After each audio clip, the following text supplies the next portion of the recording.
Welcome back to Combat Mission, where we're going to take a look at flamethrowers, how they work, their pros and cons, and whether or not they're worth the effort.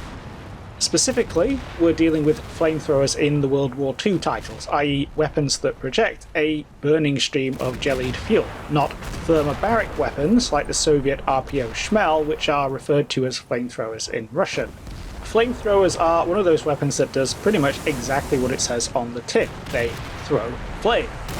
Burning to death is very slow and very painful, which is one reason why flamethrowers are primarily psychological weapons. They can, of course, inflict casualties directly by immolating their targets, and indirectly by filling enclosed spaces with smoke. But mostly, people are just trying to get away from them.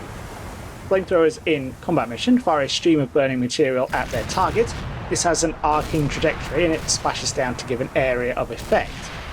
This is very effective against infantry in the open, but it's much more effective against infantry in buildings and fortifications. Flamethrowers can be effective against vehicles in some circumstances. Open-topped vehicles in particular are vulnerable to flamethrowers, especially if they can be engaged from above. Fully enclosed vehicles are another matter. Opened-up crew are obviously not protected, and enough hits in the right places can disable the engine.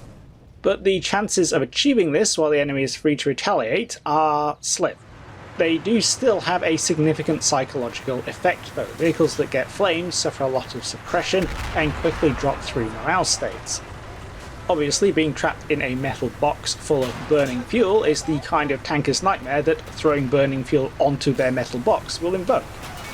This morale effect also applies to infantry, who will react to being flamed by rapidly trying to flee or surrender. So flamethrowers can be super effective, they just need to get into a position to fire.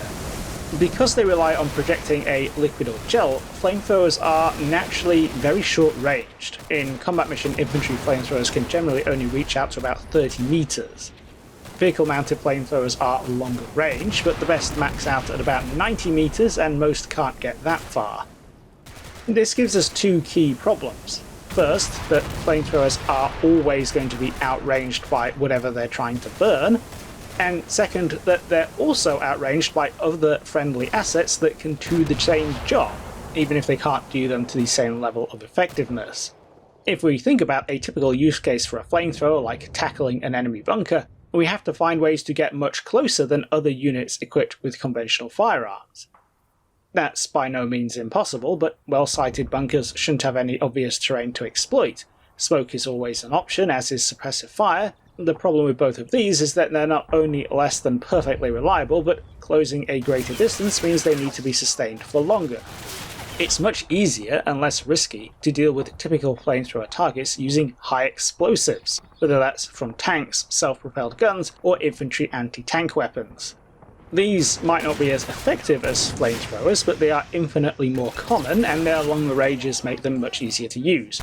Infantry flamethrowers are also very limited because they can't carry a lot of fuel. Vehicles obviously have a lot more space and carry more, though they're all variants of existing vehicles, which vary in the amount of free space available for fuel tanks. By far the most useful flame-throwing units in Combat Mission are tanks with flamethrowers, not flame-throwing tanks, very specifically tanks with flamethrowers. The distinction here is between tanks that replace their primary weapon with a flamethrower, like the Flammenwerfer variant of the Hetzer, and tanks that replace a secondary weapon with a flamethrower, vehicles like the Churchill Crocodile that replace the Hull MG. Essentially, a flamethrower tank has all kinds of problems thanks to a short-ranged principal weapon. A tank which has had its bow machine gun shot for a flamethrower is a normal tank with a specialised short-ranged bonus weapon, which makes it considerably more useful and usable across the board. So, is it worth bringing flamethrowers along to a fight in Combat Mission? I think the answer is going to depend a lot on the terrain. If you're going to be fighting at close ranges anyway, then the main drawback to flamethrowers is going to be less of a problem. It's easy to see how flamethrowing units could be extremely useful, if not decisive, in urban areas, while they'd be considerably more difficult to get any use out of in wide open fields. As ever, if you choose to bring flamethrowers or you're playing a scenario where you've been given them, have a plan to use them. They're not the kind of unit you should be leading the way with, but depending on tasks and terrain, it might be worth attaching them forward so you have flamethrowing assets on hand to quickly deal with any problems that arise. If it's not clear where they're going to be needed, keeping them further back with some transport and sending them forward to deal with particularly problematic enemy positions or to help mop up bypassed areas is probably the best way to get some good use out of them.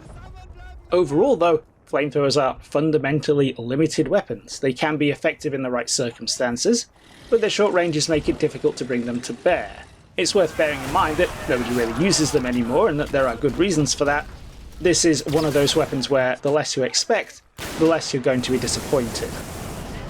So, I hope that was helpful for the budding pyromaniacs among you. If you'd like to see these videos early and support the channel, you can do so via Patreon or YouTube memberships. Whether you do or not, thanks for watching, and I'll catch you in the next video.